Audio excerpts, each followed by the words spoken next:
welcome back to Emotional Mojo. You know, we are all about inspiration here on the show, inspiring you to get out of your own way and kick life's butt. And our next guest is a living, breathing example of how to do just that. Browne is going great. Browne is going to win it. It'll be a fast time. 10.84. World record. World record, Richard Browne for the USA. And that was absolutely sensational.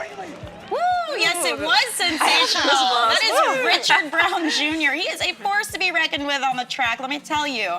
In just a few years, you've overcome some personal hardships of losing your leg, adjusting to life with a prosthetic blade, and then you ended up a silver medalist in the 100 meter at the 2012 London Paralympics. We are so pleased to have you here on the show. Welcome. Thank you for having me. Thank you. Yes, thank you. Right? So, I mean, we gotta ask, let's start from the beginning, okay? Take us back 2007, a normal rainy day, you run for cover, and then what happened? It's just, my leg came from under me and I went through the plate glass window, and when I ripped my leg out to stand up, it just kind of severed and I fell back down to the ground, and I remember my mom jumping out the car and yelling and screaming. I didn't really know what was going on at the time because I didn't feel anything, but, you know. And you were in high school. I was in high school. I was a junior in high school. I lived in South Jackson, Mississippi, back home, and I remember getting in the ambulance and going to the hospital and then waking up 2 weeks later. So, oh my wow. Yeah, I had 14 surgeries and just a long road. Save No, I was a freshman in college, and I remember calling my doctor and saying, Dr. Rooks, because he only does surgeries on Wednesdays. I said, I'm coming in on Wednesday, and this is a Monday. So I'm coming in on Wednesday. The pain just got too bad for me. It was really bad. I just couldn't take it anymore. So I drove home that Tuesday. I had surgery on Wednesday, and I was back in class on Monday. But because of that, you got to meet Earl. Who is Earl? Can we meet this Earl? Earl is my prosthetic leg. This is Earl. Yeah. So tell us how this came about then. 3 months after losing my Let's show it again for the camera. 3 months That's after, pretty sweet. 3 months after losing my leg, I end up. My prosthetist Brettley, who is now like one of my best friends. We've been together for about 6 years now, so we're really close. He's like, a second dad. He got me together in about 3 months, and it was extraordinary because they was telling me, oh, it's gonna be 8 months before you can even walk again, and I'm like, whatever. What are you working out like it's nothing? Yeah, here. so I mean, you just get used to it. My best friend actually gave my leg his name, so Earl. Yeah, it was kind of funny because my middle name is Earl. Well, let's talk about now, because you're a star athlete. I mean, how have your track and field successes kind of changed your perspective when it comes to reaching your goals, you know? Oh, it's funny because what you guys were talking about earlier about the 20-somethings and succeeding early these days, all my friends are jealous of me because I have a career. You know, I love my life, I love my career, and you know, it's something to deal with. You know, it makes you appreciate things a lot more because I know other professional athletes, and some of those guys just feel entitled. Yeah. You know, they feel entitled, and a lot of people who are successful, they feel like, oh, I've worked hard to get here. Now that I'm here, I can just, you know, relax and feel, you know. But me, on the other hand, because I've gone through losing my leg, and you just don't know what you take for granted until something like this happens. But now it's funny because now I don't even remember having 2 legs. That's crazy. It's only been, what, like 6 years, maybe? 7 It's only been 3 years since I lost my leg, but it's been 6 since the accident. Okay. So was there a time, you know, how people like say, I was laying in the hospital bed, I lost hope, I thought my life was over. Like, was there a time when you were down and out and then you were like, I am going to do something with my life? Or were you just always like, you know what, this is just a bump in the road, I'm back on it? I mean, everybody goes through their, you know, like, oh man, why me? Because I was 16 when I had my accident. I was playing college football and all these type of things. And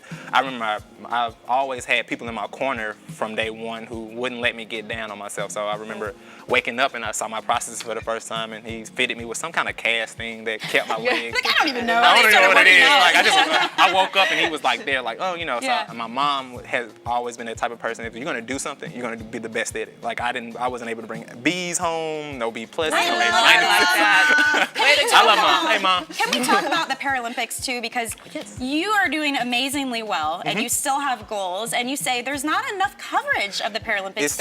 It's not. Actually, we just got great news about a week ago that NBC will be picking up the Sochi Games, which are next year, Winter Olympics, then the 2016 Paralympic Games. But that's only, you know, to start it. I mean, I think 17 million people watch me. Yeah. And only 8.5 watch Usain Bolt.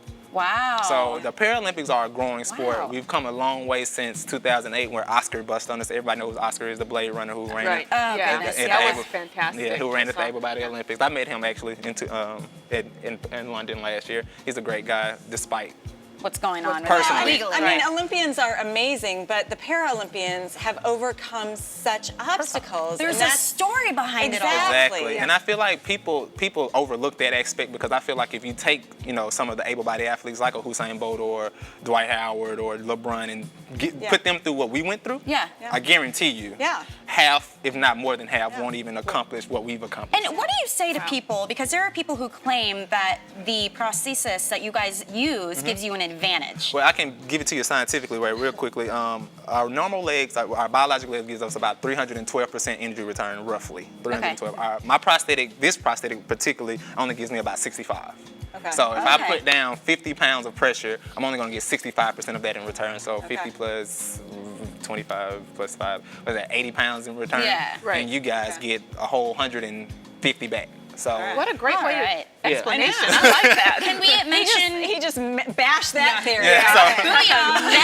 So we don't even get the return that we get back from you guys, like from our left leg. So when I put my prosthetic on, it's kind of like a bounce, but you get stronger and stronger. Well, and that's we're where training comes in. so proud of you. I mean, Absolutely. it's amazing. Thank you, And can we mention very quickly the Never Stop Foundation? What's that? Yes, I have Never Stop is my foundation. It helps get amputees back into the real world because, like you said, a lot of amputees aren't as strong as you'll see me or the other guys. They go through these moments where they just want to quit, Give and up. Give up, And yeah. I've talked to countless amputees who I come into a room and they're crying and think their life is over. So we gear toward those type people who, to help them get back into normal life, give them prosthetics, whether it's activity legs or just talking to their personal processes to help them, because a lot of processes are horrible processes. Yep. I was blessed to have a great process, but there are some who are not as good. And we work in coordination with Never Say Never, who is another nonprofit, and we do camps with running and teach younger kids how to run, and we just do anything we possibly can to help disabled